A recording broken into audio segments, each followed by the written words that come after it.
Bien, hermanos, entonces vamos a comenzar nuestro estudio acerca de la apologética en la crianza de los hijos, la defensa de la fe en la crianza de los hijos. Yo sé que muchos de ustedes son padres, madres, abuelos. Algunos de ustedes, pues, jóvenes aún, todavía solteros, tienen esa meta en la vida de formar una familia y yo espero en el Señor que así sea. Yo quiero que ustedes piensen en esta pregunta: ¿qué es lo que más gozo le puede causar a un padre de familia? ¿Qué es lo que más puede llenar el corazón de gozo de un padre? Cuando digo un padre de familia me refiero padre, madre, incluso abuelos. Pues algunas posibilidades para esa pregunta, algunas respuestas que puede dar cualquier persona es, por ejemplo, que mis hijos puedan valerse por sí mismos, que no dependan de nadie, que mis hijos no sean pobres, ¿verdad? Que no pasen penalidades en esta vida, que mis hijos no sufran, que no vayan a tener accidentes graves, enfermedades graves o algo que les haga sufrir en esta vida. Que mis hijos lleguen a ser personas importantes, ¿verdad? Que mis hijos no cometan los mismos errores que yo cometí, ¿verdad? No quiero que ellos pasen por lo mismo, por las mismas penurias, que aprendan de mi ejemplo. O que mis hijos vivan una larga vida. No quiero que mis hijos mueran antes de que yo muera, por ejemplo. Y posiblemente hay otras respuestas más. Y no es que todas estas cosas sean malas, pero ¿será eso lo que más llena de gozo el corazón de un padre de familia creyente? Quiero contarles parte del testimonio de mi abuela. Mi abuela se llamaba Dominga Salavarría. Como ya podrán ustedes creerlo, ¿verdad? Le decíamos abuela Minga. Le encantaba eso. Y ella siempre se gozaba contándonos a todos nosotros, a la familia, cómo ella había decidido emigrar de la zona sur del país hacia la capital allá por 1951. Ella nos decía: yo me vine sola, o sea, me vine sin mi esposo, ¿verdad? Sin mi abuelo. Y me vine con muy poco dinero porque éramos pobres, pero me vine con mi marimbita de hijos. Y de paso me vine embarazada de Francisco, o sea, de mi papá. Nos decía ella que la primera noche cuando llegaron a Tegucigalpa les hubiera tocado dormir en la calle, de no haber sido porque las personas de una casa les permitieron quedarse bajo techo en el patio de esa casa. Al amanecer del día siguiente, la señora de la casa le preguntó a mi abuela: ¿cómo puedo ayudarle? Y ella le respondió: présteme algunas ollas y otras cosas, cucharones, para que yo pueda vender café, osmil y pan, que yo con eso saco adelante a mis hijos. Y así mi abuela Minga, comenzó a vender comida en el mercado. El mercado en aquel entonces era muy diferente, hermanos, al de ahora. Pero el relato de mi abuela llegaba a un punto donde ella decía: cierto día íbamos caminando del Puente Mayol hacia Tegucigalpa y estaban construyendo el edificio del Banco Central de Honduras. Y nos sentamos a ver a los hombres trabajando en ese edificio. Y yo les dije a mis hijos, decía ella, yo les dije a mis hijos: estudien para que ustedes puedan trabajar en ese edificio, aunque sea barriendo. Eso fue lo que ella les dijo. Y durante muchos años, hermanos, a mi abuela le encantaba presumir eso. Ella lo presumía. Yo me vine del sur porque yo quería que mis hijos estudiaran, que mis hijos salieran adelante, y todos mis hijos estudiaron y salieron adelante. Unos son licenciados, otros son doctores, otros son ingenieros, otros son abogados, etcétera. Todos estudiaron. Pero hermanos, algo bien importante sucedió en la vida de mi abuela. Bien importante. Cierto día mis padres la invitaron a ella a un culto en la iglesia bautista Betel. Y el pastor César Peña predicó el evangelio ese día. Y mi abuela ese día abandonó el evangelio de obras del catolicismo y abrazó el evangelio de la gracia en el Señor Jesucristo. Y eso la cambió totalmente, la transformó. Y las prioridades de mi abuela, sus metas, sus anhelos, sus motivos fueron diferentes, eran otros. Y eso se manifestó ya en la vida de nosotros, los nietos.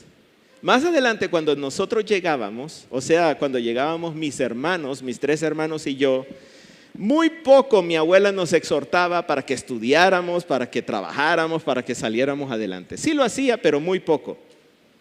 No le importaba mucho que llegáramos a ser licenciados, ingenieros, doctores o cualquier otra cosa. Cuando nos miraba, hermanos, lo que ella decía era esto: ahí viene el ejército de Jesús. Eso es lo que ella decía.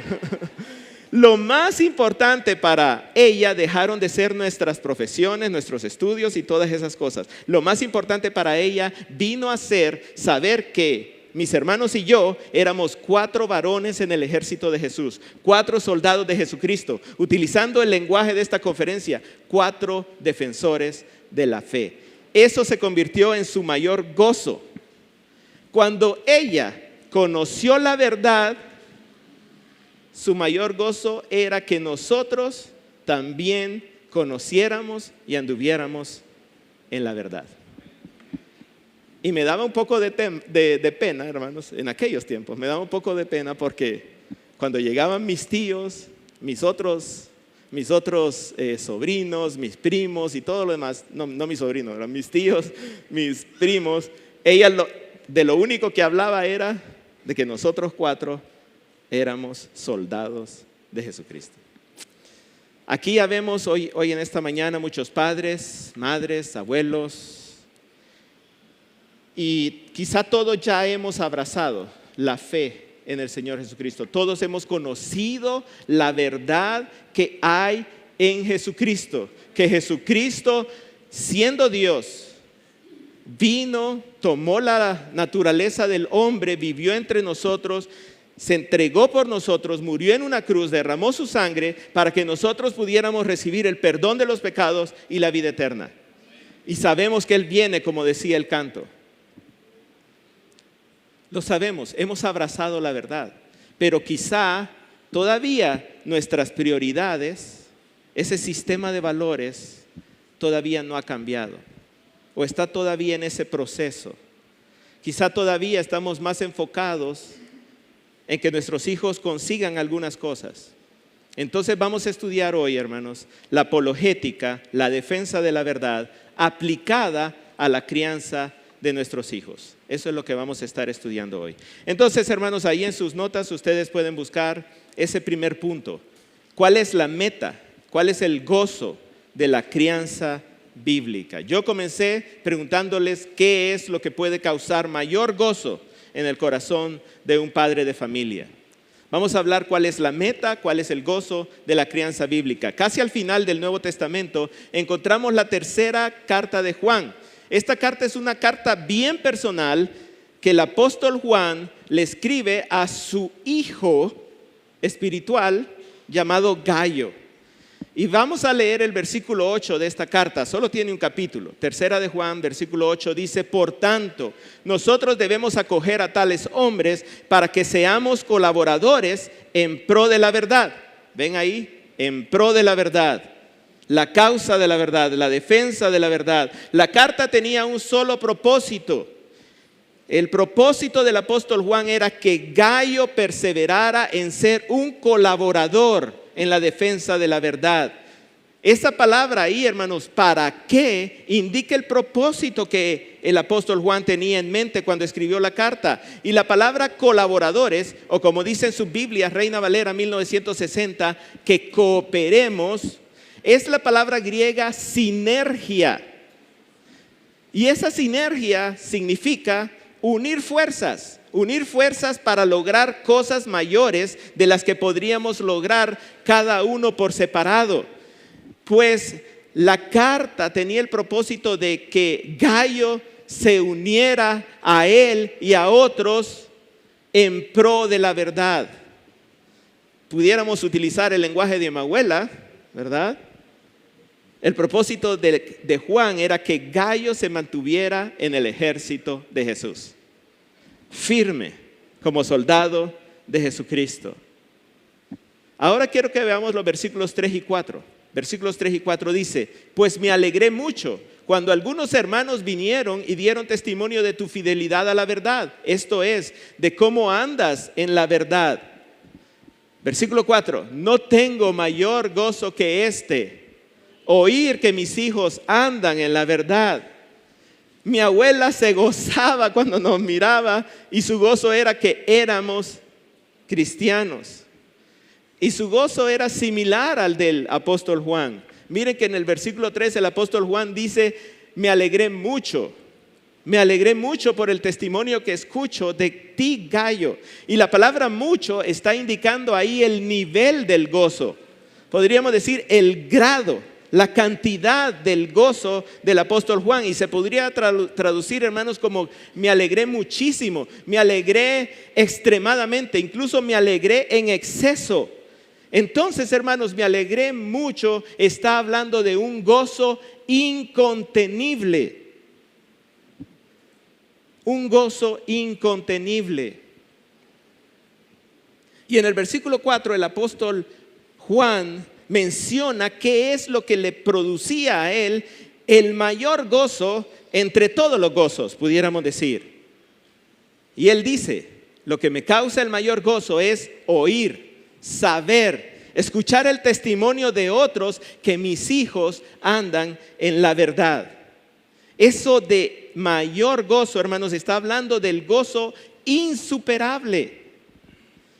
Ese era el gozo insuperable en la vida del apóstol Juan. Así que aquí estamos hablando, hermanos, de un gozo incontenible y de un gozo insuperable. Y yo creo, hermanos, que estas son descripciones de un gozo que se alcanza, un gozo que se tiene cuando se logra una meta trascendental. ¿Cuáles son las metas trascendentales en su vida? ¿Cuáles son las metas trascendentales en la crianza de sus hijos? Algo trascendental o trascendente es aquello que tiene una gran importancia, porque sus consecuencias son tan importantes, de tanto peso, que permanecen o perduran a través del tiempo e incluso se extienden más allá de uno mismo. Son consecuencias que pudiéramos decir que se extienden a todos los aspectos de la vida. Algo trascendental es algo que puede afectar el mundo entero por mucho tiempo. Eso es algo trascendental. Algo que afecta al mundo entero por mucho tiempo. Una meta trascendental, entonces, es una meta extraordinaria, una meta de suma importancia. Es la meta más grande de todas las metas. Es la meta, hermanos, de la cual dependen todas las otras metas. Esa es una meta trascendental. Y Juan tenía gozo incontenible e insuperable porque había alcanzado esa meta en la vida de Gayo. La meta se había alcanzado, la meta trascendental. ¿Y cuál era esa meta trascendental? ¿Cuál era la meta trascendental? Miremos el versículo 2. Amado, tercera de Juan 2, amado, ruego que seas prosperado en todo, así como prospera tu alma, y que tengas buena salud. La meta trascendental, hermanos, en esta oración de Juan era la prosperidad del alma de Gayo. Fíjense bien, hermanos. La meta trascendental no era que Gayo prosperara en todo, que tuviera prosperidad económica, que fuera alguien en la vida, que pudiera valerse por sí mismo, que no fuera pobre, que tuviera larga vida, que llegara a viejo, que no sufriera. Esa no era la meta trascendental. Observen bien las palabras de Juan: ruego que seas prosperado en todo, así como prospera tu alma. La prosperidad del alma de Gayo era la meta trascendental y ya estaba cumplida. Esa meta ya estaba ahí. Entonces, por eso el apóstol Juan puede pedir por todas las demás otras cosas. puede pedir que tenga prosperidad en todo lo demás. Es como, ya alcanzaste el reino de Dios y su justicia. Ahora que Dios te añada todo lo demás. Juan podía orar por la prosperidad en todas las demás cosas, porque el alma de Gayo estaba prosperando. ¿De qué le serviría a Gayo prosperar en todas las demás cosas si su alma no estaba prosperando? ¿De qué le serviría a Gayo prosperar en una profesión, en un oficio, en una empresa, en el estatus social, en lo que fuera, si su alma no estaba prosperando? La respuesta implícita es, no le serviría de nada, no le serviría de nada.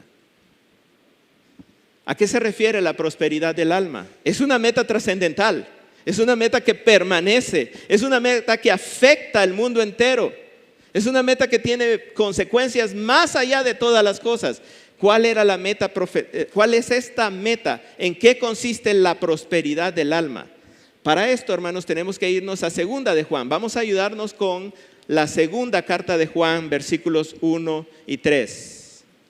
Y dice lo siguiente: el anciano a la señora escogida y a sus hijos a quienes amo en verdad. Y no solo yo, sino también todos los que conocen la verdad, a causa de la verdad que permanece en nosotros y que estará con nosotros para siempre. Ese versículo que acabamos de leer nos describe qué es la prosperidad del alma. La prosperidad del alma es el conocimiento y la permanencia en la verdad. Eso es, hermanos, la meta trascendental que causa gozo insuperable, gozo incontenible en un pastor, el apóstol Juan. Pero estamos hablando de padres. Esa es la meta trascendental, de padres para con sus hijos. Y vean, hermanos, el vocabulario de trascendencia. El vocabulario de trascendencia, porque dice, conocemos la verdad, luego la verdad permanece en nosotros, y por último la verdad estará con nosotros. ¿Para cuándo o hasta cuándo? Para siempre con nosotros. Hermanos, para que quedemos claros, la meta trascendental que traía gozo incontenible, insuperable al apóstol Juan era que Gayo conocía y permanecía en la verdad. Dicho de otra forma más fácil, hermanos, que Gayo era salvo, que Gayo conocía la verdad del Señor Jesucristo. Ahora, pregunta, ¿cómo sabía Juan, el apóstol Juan, que el alma de Gayo estaba prosperando? ¿Cómo lo sabía? Otra vez, vayan ahí al versículo 3, hermanos, vayan ahí al versículo 3. ¿Y qué es lo que dice? Me alegré mucho cuando algunos hermanos vinieron y dieron testimonio. Entonces, hermanos, él lo sabía por el testimonio de los hermanos. Por el testimonio de los hermanos. Ellos vienen y me dan testimonio de tu fidelidad a la verdad. Y hermanos, la gramática ahí, aunque no lo podemos ver claramente en el español, pero la gramática griega lo que está indicando es que venían frecuentemente y frecuentemente le daban testimonio de la fidelidad de Gayo. Es decir, que no solo fue que vinieron una vez, sino que vinieron varias veces, y cada vez que venían le hablaban bien a Juan de Gayo. En el contexto grecorromano, hermanos, cuando se escribió esta carta, dar testimonio significaba autenticar algo de primera mano, afirmar algo de primera mano. Lo que los hermanos hacían era autenticar de primera mano que Gayo era verdadero. Literalmente ahí dice, dan testimonio de tu verdad. O sea, lo podríamos interpretar, está diciendo, damos testimonio de que la verdad está en ti, de que eres verdadero, de que tú vives en la verdad o de que Gayo vive en la verdad. En otras palabras, para los hermanos de aquella iglesia no quedaba duda de que Gayo era verdadero. No era un incrédulo, no era un hipócrita, no era un apóstata, ni siquiera era uno de esos cristianos que dejan dudas como, bueno, está aquí, pero ¿será o no será? Ha estado aquí por bastante tiempo, pero ¿por qué será que ha estado aquí? Tenemos dudas. No sabemos si es por alguna conveniencia, no sabemos si es para que lo vean, no sabemos si es por obligación. ¿Por qué está aquí? Pero al ver a Gayo, los hermanos decían, es verdadero, es verdadero. Cuando miraban a Gayo, miraban el evangelio de Cristo en acción, miraban la palabra de Dios puesta en práctica, miraban conocimiento, acción, amor por la verdad. Con razón, hermanos, con razón el apóstol Juan tenía un gozo incontenible e insuperable. La meta trascendental se había cumplido en la vida de Gayo. Él conocía y permanecía en la verdad. Otra vez, padres, abuelos, los que quieren llegar a ser padres algún día, ¿cuál va a ser la meta trascendental suya en la crianza de sus hijos? ¿De dónde va a sacar el gozo incontenible e insuperable de ser un padre? ¿Qué se lo va a dar? ¿Salud? ¿Educación? ¿Fama? ¿Prestigio? Esas cosas vienen y van, son efímeras, pasajeras, no son trascendentales, no permanecen por mucho tiempo, no afectan al mundo entero, no son cosas que se celebran en el cielo. No hacen prosperar el alma de nadie. Esas cosas no traen prosperidad al alma. Solo el conocimiento y la permanencia en la verdad. La meta trascendental es la prosperidad del alma de nuestros hijos. El saber que nuestros hijos conocen la verdad, que la verdad permanece en ellos y que la verdad estará para siempre con ellos. La meta, hermanos, es la salvación de nuestros hijos por medio del conocimiento de la verdad que está en Cristo Jesús. Amén. Vamos entonces a hablar del ministerio de la crianza bíblica. El ministerio de la crianza bíblica. Puede ser que ustedes estén pensando, bueno, esta es una carta del apóstol Juan, o sea, de un pastor a un hermano de la iglesia, discípulo suyo, llamado Gayo. Entonces, ¿por qué esta carta de un pastor a un discípulo la estamos aplicando al contexto de la crianza de los hijos? ¿Por qué estamos hablando aquí de padres e hijos? Bueno, quiero leerles, hermanos, varios pasajes en las cartas de Juan para que ustedes vean algo, hermanos. Cada vez que yo les lea un versículo de estos, hermanos, y yo diga la palabra hijos, tienen que saber que es una palabra griega que se refiere a un niño pequeño, un niño chiquito. En otras palabras, es como que estuviera diciendo hijitos, hijitos. Escuchen esto. Tercera de Juan 4. No tengo mayor gozo que este, oír que mis hijitos andan en la verdad. Primera de Juan 2:1. Hijitos míos, les escribo estas cosas para que no pequen.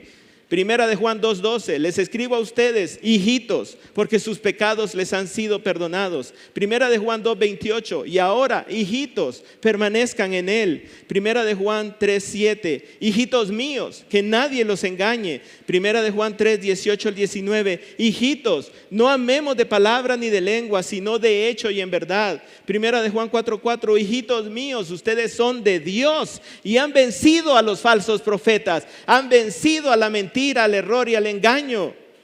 Son de la verdad. Primera de Juan 5:21, hijitos, aléjense de los ídolos. Lo que estamos viendo es que el amor del apóstol Juan como pastor era un amor paternal. Él amaba a las ovejitas de su iglesia o de sus iglesias como un padre ama a sus hijos. Y esto lo vemos en otros lugares del Nuevo Testamento. Por ejemplo, el apóstol Pablo llamaba hijos a Timoteo y a Tito. Los llamaba verdaderos hijos en la fe. El apóstol Pablo llamó hijitos a los hermanos en Gálatas. También llamó hijitos a los hermanos en Corinto. Cuando le escribió a los hermanos en Tesalónica, él dijo, yo los trato, yo los exhorto como lo haría un padre. Jesús mismo llamó a hijitos a sus discípulos. Jesús le llamaba hijitos. Por tanto, y este es el punto, ¿por qué utilizo tercera de Juan para hablar de la crianza de los hijos? Porque el ministerio pastoral tiene grandes similitudes con la crianza de los hijos. El ministerio pastoral y la crianza de los hijos son ministerios similares. ¿Por qué? ¿Por qué? Porque ambos tienen la misma meta. ¿Cuál es la meta? La salvación. Ambos tienen la misma autoridad final. ¿Cuál es la autoridad final? ¿Cuál es? La palabra de Dios, la Biblia. Porque ambos llevan a cabo las mismas actividades: enseñar, redarguir, corregir e instruir. Las mismas actividades desarrolla un pastor que desarrolla un padre. Porque ambos requieren las mismas disciplinas personales: cuidado de uno mismo, estudio, trabajo, diligencia, oración, valor, dependencia de Dios. Eso necesita un pastor. Eso necesita el padre de familia. Porque ambos requieren de las mismas virtudes: amor, paciencia, ternura, firmeza, disciplina.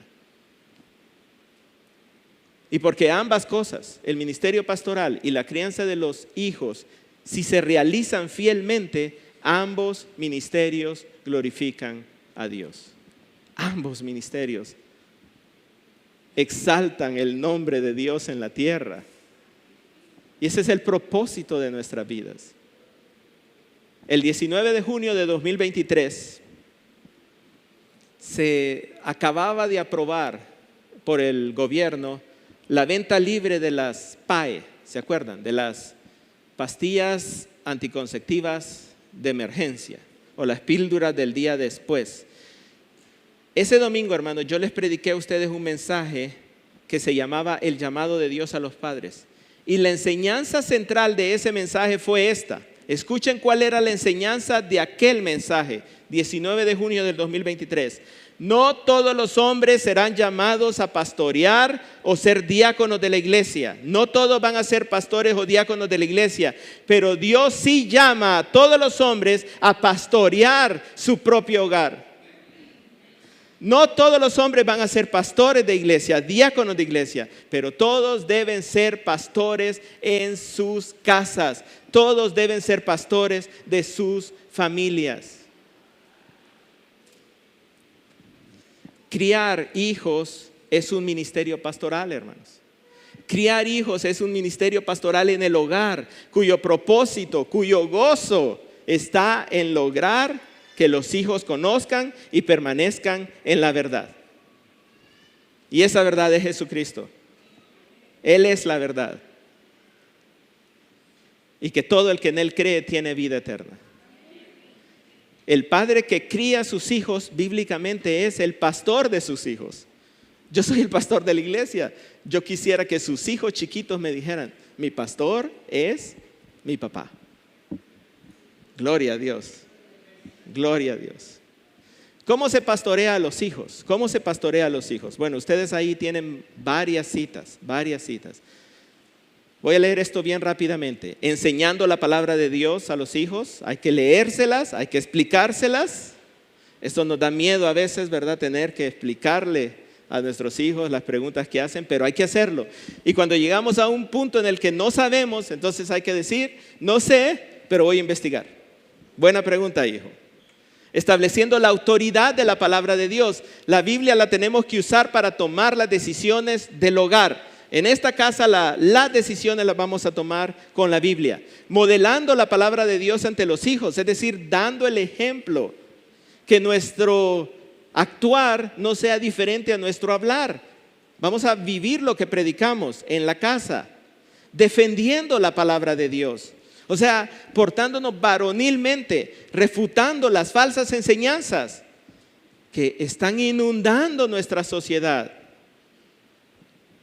Cuando ven algo en la televisión, inmediatamente decir: eso es mentira, hijo.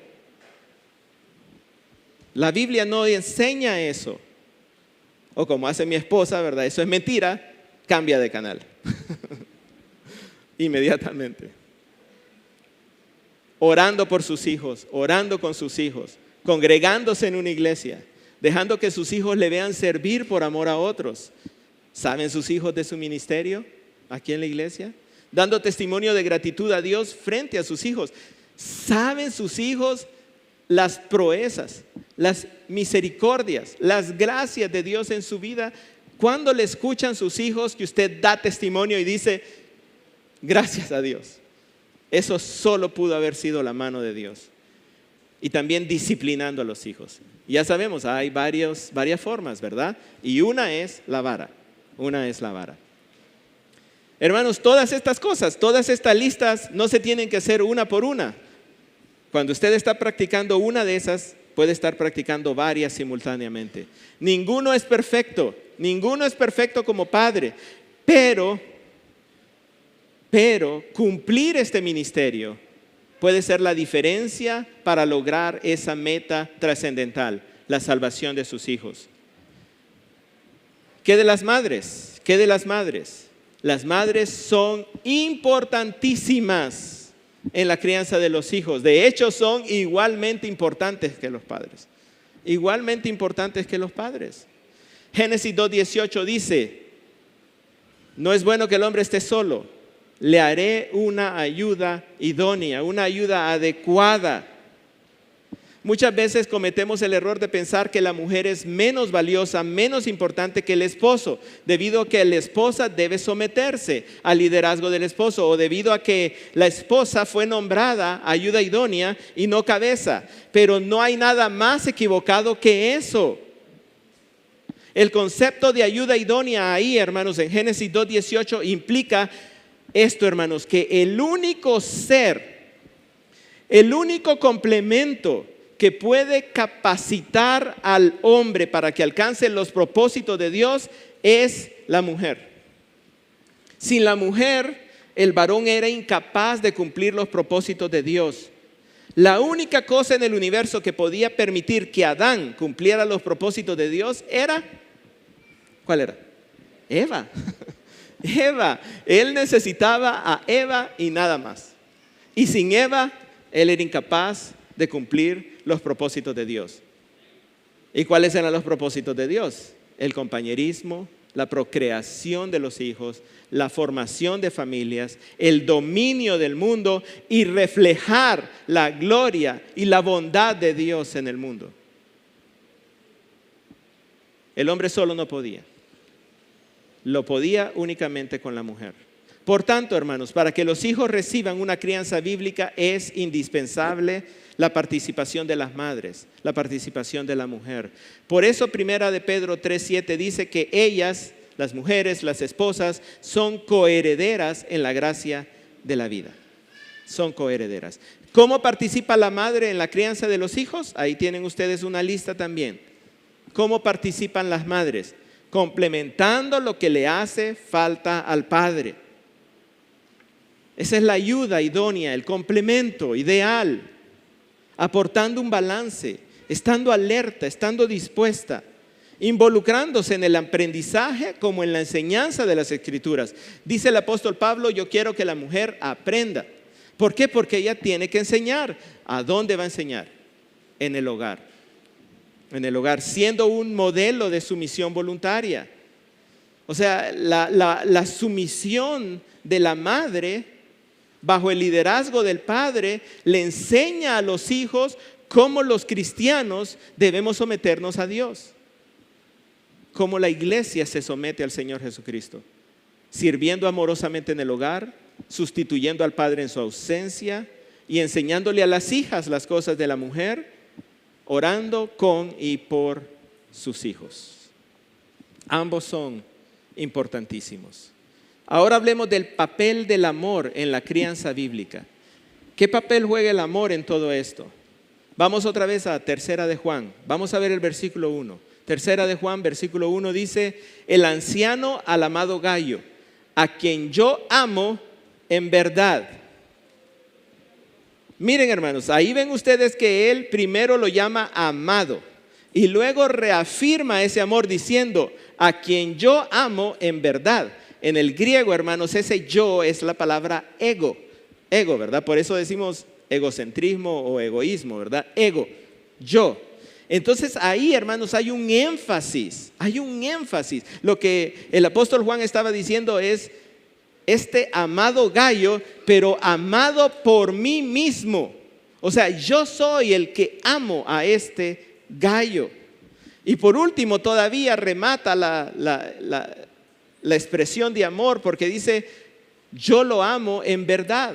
O sea, posiblemente está diciendo, yo lo amo de una forma verdadera, no es fingida, es total. Yo le amo con un amor total. O posiblemente lo que está diciendo es que yo lo amo porque estamos en la verdad. Porque es mi hijo en la verdad del Señor Jesucristo. Aparte de eso, hermanos, si ustedes leen todo el resto de la carta, tercera de Juan, 3 veces más el apóstol Juan le dice, amado a Gayo. Por tanto, hermanos, si Gayo leía esa carta, ¿cuál creen que era la conclusión a la que él llegaba? Gayo, ¿cuál era la conclusión? Me ama. Este hombre me ama de verdad. Tendrán nuestros hijos, nuestros nietos, la misma seguridad, la misma confianza. Podrán decir ellos, mi papá, mi mamá, me aman de verdad. No tengo dudas, me aman.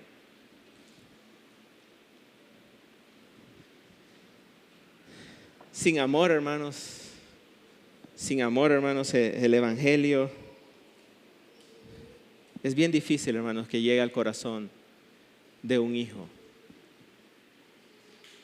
Necesitamos el amor en la crianza de nuestros hijos. Efesios 4:15 dice, más bien, al hablar la verdad en amor, creceremos en todos los aspectos en aquel que es la cabeza, es decir, Cristo. El amor trae crecimiento en la verdad, es lo que está diciendo. Cuando hablamos con amor a nuestros hijos, cuando los tratamos amorosamente. Sé que hemos escuchado de los 5 lenguajes del amor. Han de haber 100,000 mensajes del amor. Trate de practicarlos todos con sus hijos. Todos. Esté seguro que sus hijos saben que usted lo ama. Bien, la crianza de los hijos es un ministerio. Es un ministerio, hermanos.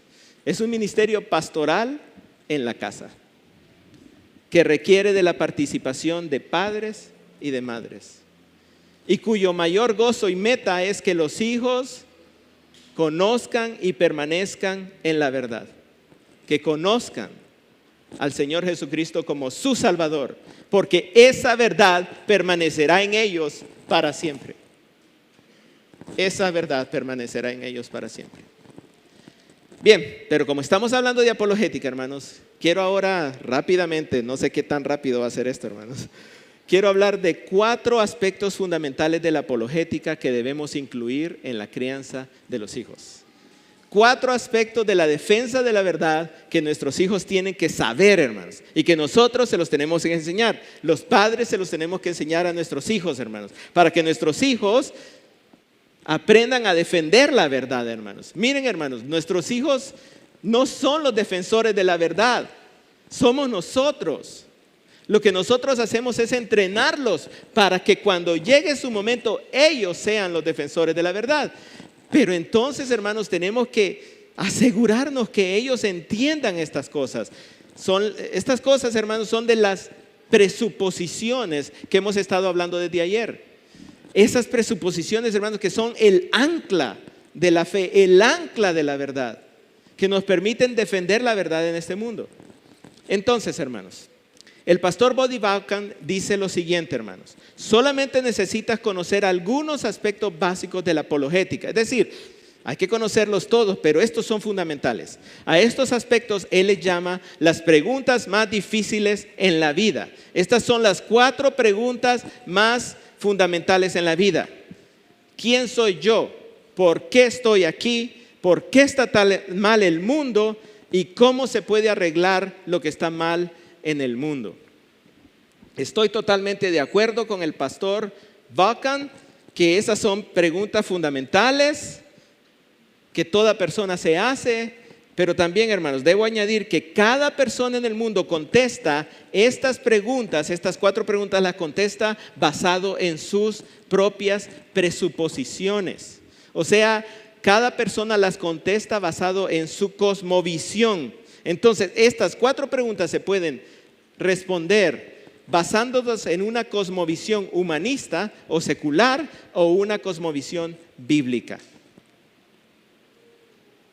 Yo les propongo a ustedes, padres, que les ayuden a sus hijos a responder estas 4 preguntas con base en una cosmovisión bíblica. Pero para eso, primero ustedes tienen que conocer estas 4 preguntas, sus respectivas respuestas, y luego dedicarse a sembrar estas respuestas en la mente, en el corazón de sus hijos, en amor, lo más pronto posible, hermanos. Lo más pronto posible. Esto es urgente para que ellos puedan defender la verdad por el resto de sus días, hermanos. Si sus hijos aprenden a manejar estas preguntas, Dios puede hacer de ellos colaboradores como Gallo, como colaboradores en pro de la verdad. Los puede hacer, como decía mi abuela, el ejército de Jesús. Parte del ejército de Jesús. Primera pregunta, ¿quién soy yo? ¿Quién soy yo? En la cosmovisión humanista de nuestra cultura posmoderna, la presuposición, o sea, el elemento básico ahí es que lo único que existe es la materia. Es lo único que existe, la materia, y que todas las demás cosas llegaron a existir por el azar, por un accidente, por una coincidencia. El ser humano es un producto del azar, es un accidente, pues. Así que si uno de nuestros hijos le pregunta a la cultura de hoy, ¿quién soy yo? La cultura de hoy, o sea, lo que va a escuchar en las escuelas, en el colegio, en la universidad, en las revistas científicas, en los libros, en la televisión, en el internet, lo que su hijo va a escuchar es esto: tú eres un producto del azar. Eres un producto de la evolución, eres un accidente, eres un mono glorificado. Un mono al que le creció el cerebro, le salió un pulgar y tuvo una rodilla que se podía doblar para que caminara derecho y erguido. Eres un animal, sin rima, sin razón, sin propósito. En última instancia no eres nada, eres materia. Cuando eso penetra en la mente de alguien, la conclusión lógica es esta: no tengo ningún valor, no tengo ningún propósito, no tengo ningún sentido. Un ratón es más importante que yo o igual de importante que yo, y si la vida del ratón está en peligro, entonces yo soy el que tengo que morirme. Hay que salvar a los ratones. Bueno, a las ballenas, a los tigres, a los monos y todo lo demás. La visión bíblica, hermanos, por otro lado, la cosmovisión bíblica tiene esta presuposición: Dios existe, es el creador, Él es el dador de la vida, Él es el sustentador de las cosas y Él reina soberanamente sobre todo lo que existe. Así que no hay azar, no hay accidentes, no hay coincidencias. Todo está regido por la mano soberana y poderosa de Dios, porque Él existe. Génesis 1:1, en el principio Dios creó los cielos y la tierra. Juan 1:1, en el principio era el verbo era con Dios y el verbo era de Dios. Colosenses 1:15 al 18, Él es la imagen del Dios invisible, el primogénito de toda creación, porque en Él fueron creadas todas las cosas, tanto en los cielos como en la tierra, visibles e invisibles, tronos o dominios, poderes o autoridades. Todo ha sido creado por medio de Él y para Él. Él es antes de todas las cosas y en Él todas las cosas subsisten o permanecen. Para que nuestros hijos puedan contestar la pregunta ¿quién soy yo? Primero tienen que saber que Dios existe. y que Él es el creador, y que Él es el poderoso, y que Él es el sustentador. Y no solo eso, también tienen que saber lo que dice Génesis 1, 26, 27, donde dice Dios: hagamos al hombre a nuestra imagen, conforme a nuestra semejanza. Y el 27 dice: Dios creó al hombre a imagen suya, a imagen de Dios lo creó, varón y hembra los creó. Entonces, si la cultura le dice a nuestros hijos: tú eres un accidente de la evolución, tú eres producto del azar, él va a decir: yo soy la imagen de Dios en el mundo porque fui creado a imagen de Dios. Soy la gloria de la creación de Dios. Nuestros hijos deben saber que no son un accidente, que no son producto de la evolución. Deben saber que Dios existe y que fueron creados a su imagen. Son la corona de la creación. Tienen valor inherente. Son de gran estima. Fueron creados para tener una relación con el Creador. Sus hijos deben saber eso. Y ustedes se los tienen que enseñar. La iglesia les va a ayudar, pero son ustedes los que lo tienen que enseñar. Segunda pregunta: ¿por qué estoy aquí? ¿Por qué estoy aquí? Bueno, la cosmovisión humanista, la cultura posmoderna, la presuposición es que todo lo que existe es material, entonces no hay vida después de la muerte. No hay vida después de la muerte, entonces ¿para qué estás aquí o por qué estás aquí? Para disfrutar este tiempo. Consume y goza todo lo que puedas hoy, ahora, porque es todo lo que importa. Ponte cómodo. ¿Para qué sufres? El hoy, el ahora es lo único que importa. Por cierto, si estás joven, los hijos son una plaga, son una carga. Interrumpen tu camino hacia el consumo. No te dejan gastar tanto en lo que tú quieres, en tus viajes, en tus carreras, en tus carros, en tus posesiones, en tus casas. Ya de por sí estar casado es difícil, tener hijos, uy no, demasiado.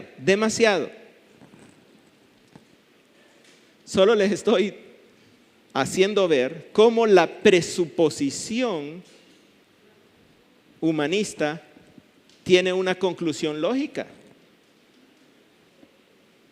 Si el hoy, el ahora, el materialismo, el consumismo es lo único que existe, entonces, ¿para qué tener hijos, no?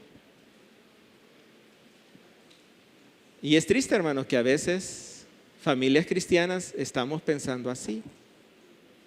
No estoy diciéndoles que tengan 12, ¿verdad? Pero piensen, hermanos, piensen qué está detrás de sus decisiones, qué es lo que está detrás de su forma de pensar. ¿Cuál es la cosmovisión bíblica? La presuposición de que Dios existe. Hermanos, si Dios existe, yo estoy obligado a cumplir con los propósitos que le agradan a Él. Es mi obligación. Si Dios existe, yo estoy aquí para cumplir un propósito suyo, no mío. Génesis 1:28, Dios los bendijo y les dijo: sean fecundos, multiplíquense, llenen la tierra, sométanla, ejerzan dominio sobre los peces del mar, sobre las aves del cielo y sobre todo ser viviente que se mueve sobre la tierra. Génesis 2:15 al 17, el Señor Dios tomó al hombre y lo puso en el huerto del Edén para que lo cultivara y lo cuidara, y le dijo: de todo árbol del huerto podrás comer, pero del árbol del conocimiento del bien y del mal no comerás, porque el día que de él comas ciertamente morirás.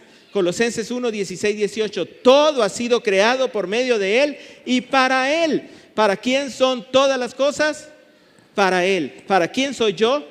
¿Para qué vivo yo? ¿Por qué vivo yo? Para Él.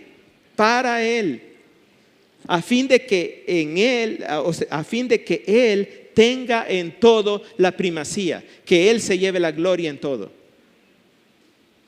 Nuestros hijos deben saber que el propósito cumbre de todas las cosas es traer al Creador, traer a Cristo toda la gloria y el honor. Ese es el propósito. Están aquí para traer gloria a Dios. Que sus hijos sepan eso. que sus hijos lo sepan. Pregunta 3, ¿por qué está tan mal el mundo? ¿Por qué está tan mal el mundo? ¿Por qué hay tanta tristeza, tanta guerra, muerte? Bueno, la visión de nuestra cultura, la cosmovisión humanista, la presuposición del mundo es que como no hay vida espiritual, ¿verdad? Todo es material, Dios no existe, no hay vida espiritual. Entonces el problema es falta de información y falta de control. Ese es el problema del mundo, hermanos. Falta de información y de control. Entonces, ¿qué necesitamos? Más escuelas y más gobierno. Necesitamos gobiernos más grandes, más fuertes, que nos controlen para que se erradique el mal en el mundo. Eso es lo que necesitamos, un supergobierno y muchas escuelas. La cosmovisión bíblica, ¿qué dice? La presuposición es esta: si existe Dios y Dios existe, entonces Dios demanda obediencia. Dios demanda obediencia. Y lo que está mal en el mundo es la desobediencia del hombre. Eso es lo que está mal, el pecado. El mundo está bajo maldición porque el hombre pecó, se rebeló contra el reino de Dios, y eso trajo la enemistad entre Dios y el hombre, la separación entre Dios y el hombre, y por eso son las graves consecuencias que se ven a nuestro alrededor. Todo eso tiene la causa en el pecado del hombre. Génesis 3, 16, 19, a la mujer dijo: en gran manera multiplicaré tu dolor en el parto, con dolor darás a luz los hijos. Tu deseo será para tu marido, pero él tendrá dominio sobre ti. Y al hombre le dijo: maldita será la tierra por tu causa, con trabajo comerás de ella todos los días de la vida, espinos y cardos te producirá, comerás de las plantas del campo, con el sudor de tu rostro comerás el pan, hasta que vuelvas a la tierra, porque polvo eres, y al polvo volverás. Colosenses 1:19 dice que estábamos alejados y éramos de ánimo hostil, ocupados en malas obras. Ese es el problema del mal en el mundo. Nuestros hijos deben saber que no pueden buscar la culpa de las cosas fuera de sí mismos.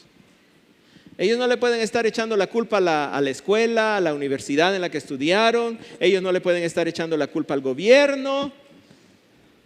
Ellos deben saber que el problema en el mundo son ellos mismos, el pecado que está en ellos y en nosotros también, los padres, obviamente, hermanos.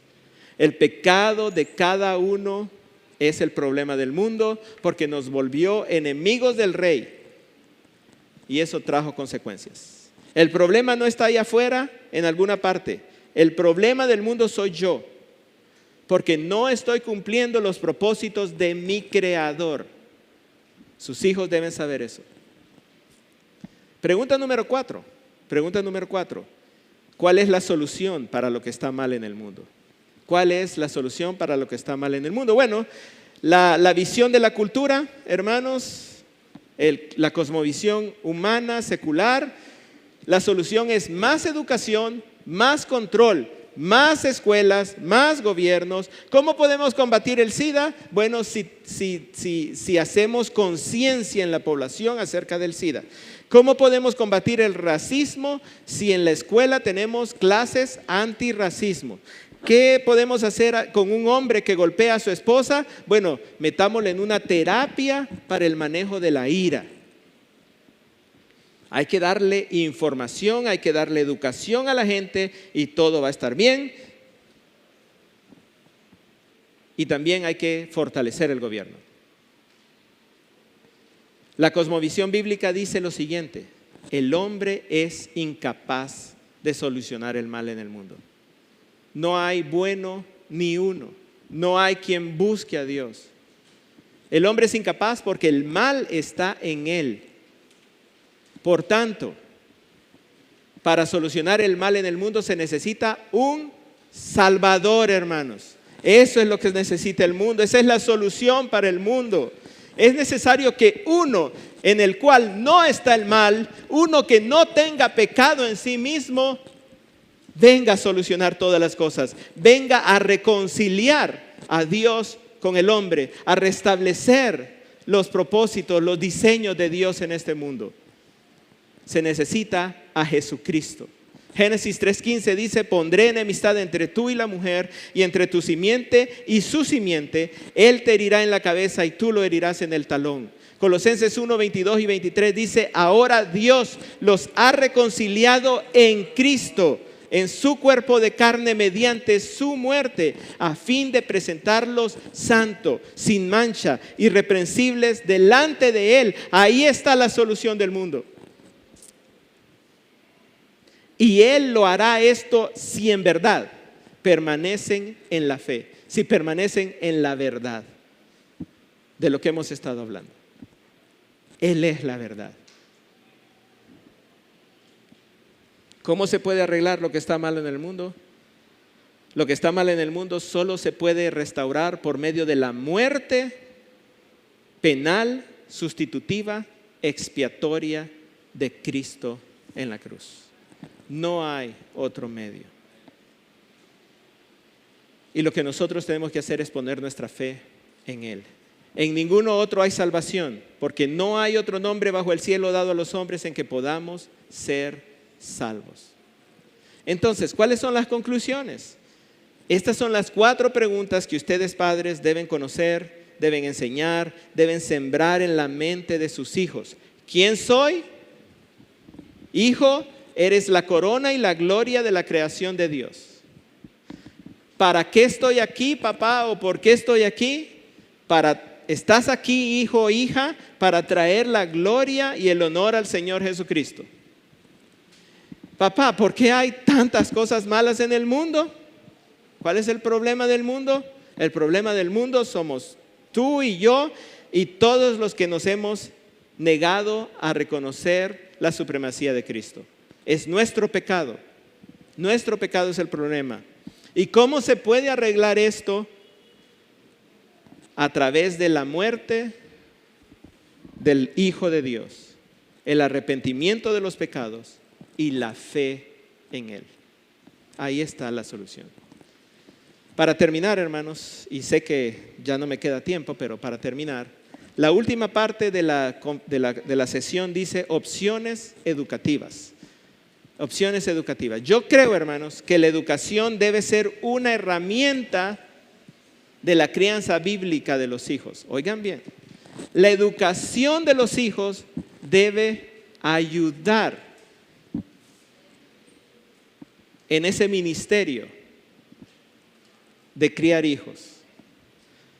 Tenemos 3 opciones, hermanos, 3 opciones. Está la educación pública, la educación privada y está la educación en casa. La educación pública es la que propone que la educación debe ser laica. Laica es otra forma de decir que debe ser secular, o sea que no debe ser religiosa. El artículo 36 del Código de la Niñez y de la Adolescencia dice: el derecho a la educación incluye el de tener acceso a una instrucción actualizada y de calidad, sin discriminación. Son deberes del Estado asegurar la enseñanza primaria laica, obligatoria y gratuita, además ajena a cualquier doctrina religiosa. Eso es lo que dice el gobierno, hermanos, que la educación debe ser laica, o sea, no debe estar asociada con una doctrina religiosa. El problema, hermanos, es que el secularismo, podríamos decir el laicismo, es una doctrina religiosa. Ese es el problema, es la nueva religión posmoderna. Es la religión que ahora trata de excluir a Dios totalmente de la vida. Para ello, utilizando la pseudociencia, o sea, la falsa ciencia de la teoría de la evolución, que inevitablemente deriva en el relativismo, en la ideología del género, en el aborto, en que hay razas, en la reducción de la población. Esa es otra forma de reducir el problema del mundo. Reduzcamos la población. Y otras ideologías más. Eso es la educación laica. No era así, hermanos, no era así. Yo sé que muchos aquí han sido maestros de escuela primaria, pero yo sé que ustedes, hermanos, son testigos del cambio. ¿No es cierto, maestros? Se está introduciendo la ideología de género y todas estas cosas. La teoría de la evolución ha estado ahí por décadas, hermanos. Lo que pasa es que no habíamos abierto los ojos hacia dónde nos lleva esa teoría. Está también, hermanos, la educación privada. La educación privada, hermanos, en una escuela privada o colegio privado, estará dominada o controlada, ya sea por el secularismo o ya sea por la religión de los dueños. Lógico, ¿no? El dueño, el que pone el dinero, va a decir qué es lo que se va a enseñar ahí. Se pueden encontrar buenas escuelas evangélicas. Sin embargo, hermanos, hay muchas escuelas evangélicas que están enseñando secularismo. ¿Por qué? Por ignorancia, por descuido o por simple pecado. Esa es la verdad, hermanos. Muchas escuelas evangélicas están enseñando lo mismo que afuera. Y por último, hermanos, está la educación en casa. En la educación en casa, hermanos, los padres deciden. Y este es el punto. Padres, madres, ustedes tienen el derecho a decidir. Ustedes tienen el derecho a decidir y la responsabilidad de decidir qué es lo que sus hijos aprenden.